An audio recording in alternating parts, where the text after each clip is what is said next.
Unit 7, Lesson 4, Position, Velocity, and Acceleration. One of the most important applications of derivatives is it can help us describe motion. Motion is, movement.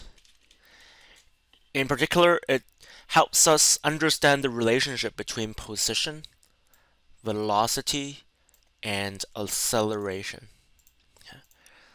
So, position.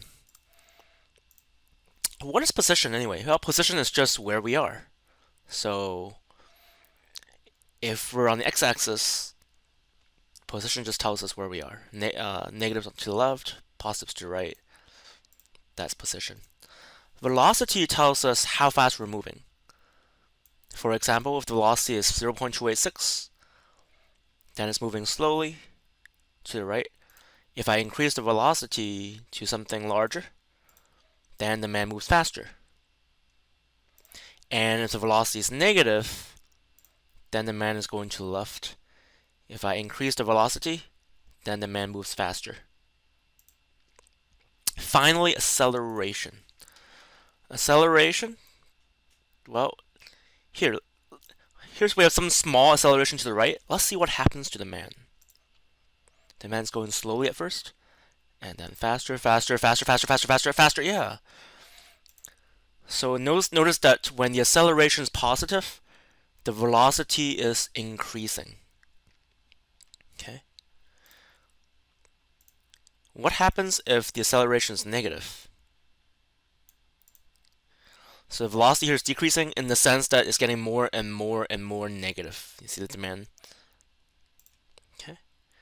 So acceleration has to do with how fast velocity changes. Velocity has to do with how fast position changes.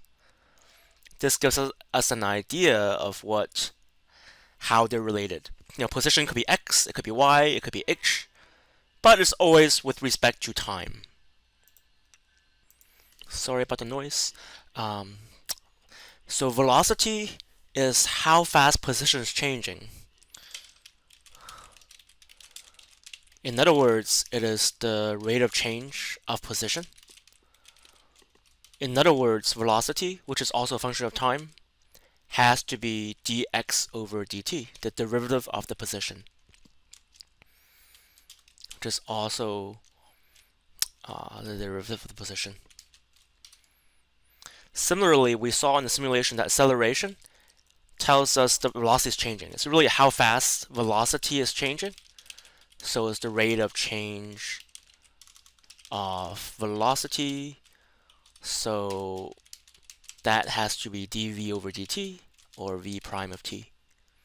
In fact, if we look at the graphs, if we have a little bit of acceleration, let's see what happens. So the acceleration stays the same. Velocity changes gradually, and the position curves up.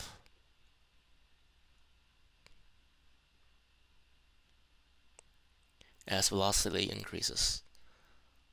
Okay, let's try this one more time. This time, let's make the acceleration bigger. Let's see what happens. Acceleration is staying the same here. It's accelerating uniformly. Velocity is going faster and faster. And position goes like this. That makes sense because this looks like a parabola.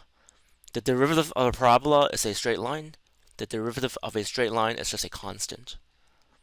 That's why the graphs look like this. Okay. Let's look at some examples. Example 1. The motion of a particle is given by the function x of t equals to t cubed minus sine of t plus 4t. What is the velocity of the particle at t equals 0? So velocity is the derivative of the position with respect to time. The derivative of t cubed is 3t squared. The derivative of sine is cosine. And the derivative of 4t is 4. So that means that we want the velocity at time equals 0. It's going to be 3 times 0 squared minus cosine of 0 plus 4, which is 0 minus 1 plus 4, which is 3. So the velocity at t equals 0 is 3. Acceleration. Well, acceleration is the derivative of the velocity, which must be the derivative of 3t squared is 6t. The derivative of negative cosine is plus sine. The derivative of 4 is 0. So acceleration is 6t plus sine t. So a of 0 has to be 6 times 0 plus sine 0, which is 0 plus 0, which is 0. So the acceleration is 0 at t equals 0.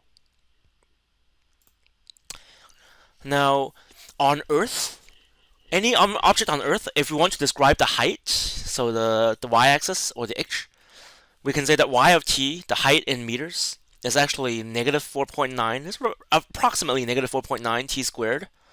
Let's say plus 3t plus 10. Let's see what we can learn from this function. I'm going to tell you right now that the negative 4.9 is always true. The other numbers depend on the object, depend on the problem. But on Earth, this is always negative 4.9. Let's figure out what that means. A, what is the velocity of this object at t equals 0? So, velocity of this object is the derivative of the position. Negative 4.9 times 2 is negative 9.8 t plus 3. The derivative of 3t is just 3. So v of 0 is negative 9.8 times 0 plus 3, which is 3. It's really 3 meters per second. So this 3 right here in this function is the initial velocity in meters per second. Part B, what is the acceleration of this object? Notice I didn't tell you what time we're looking at. I didn't tell you what t has to be. That's because the derivative of v, the acceleration, at, is just negative 9.8. So 9.8 is the acceleration. The whole time is always at 9.8. It's roughly 9.8 in meters per second squared. And that is the acceleration of objects on Earth due to gravity. So on Earth, it's going to be about 9.8 meters per second squared going down. So really, the general formula for motion, well, negative 4, so 4.9 is 1/2 of 9.8. And it's going down, so I'm going to use negative 9.8. It means 9.8 going down. So really, the general formula for motion in any direction is 1 over 2 at squared plus initial velocity times t plus the initial position. If the acceleration on Earth due to gravity is about 9.8 meters per second squared, we plug in the negative 9.8 in the a, that's how we get a negative 4.9. 3 here in our function is the initial velocity. 10 here is the initial position. Okay. Example 2. An object has an initial velocity of 2 meters per second and an initial height of 5 meters and is on Earth. A, write a function that describes the height of this object. Well, we can use our general formula.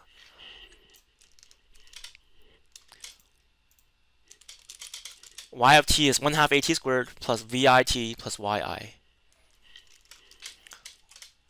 Acceleration is negative 9.98 on Earth.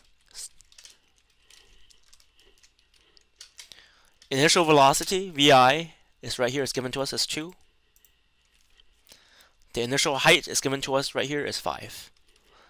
So it's really negative 4.9 t squared plus 2t plus 5. That tells us how high the object will be at any point in time. So let's use our function to help us solve problems. B, what is the height of this object after 3 seconds? So the height is going to be y to the y of 3, because t is 3. So it's negative 4.9 times 3 squared plus 2 times 3 plus 5. That's negative 4.9 times 9 plus 6 plus 5. That's negative 4.9 times 9 plus 11. 10 times 4.9 is 49. So 9 times 49 is 49 minus 4.9. 49 minus 4.9 must be 49 minus 4 is 45, so 44.1. So it should be negative 44.1 plus 11, which is negative 33.1. So we know the height of the object after 3 seconds. In real life, it will probably just hit the ground, so it really should be 0. Next, the velocity. Remember, velocity is the derivative of the position, or dy over dt in this case. So when we differentiate the function, we get negative 4.9 t squared differentiates. The derivative of that is negative 9.8 t. And then 2t, the derivative is 2. 5, the derivative is 0. So vt is negative 9.8 t plus 2. Therefore, v of 3 is negative 9.8 times 3 plus 2 plus our initial velocity. So what the acceleration is doing is that every second it's decreasing the velocity by 9.8, but it starts out with velocity of 2. Okay. So this is like 10 times 3 is 30 minus 0.2 times 3, so it's negative 29.4 plus 2, which is negative 29.7.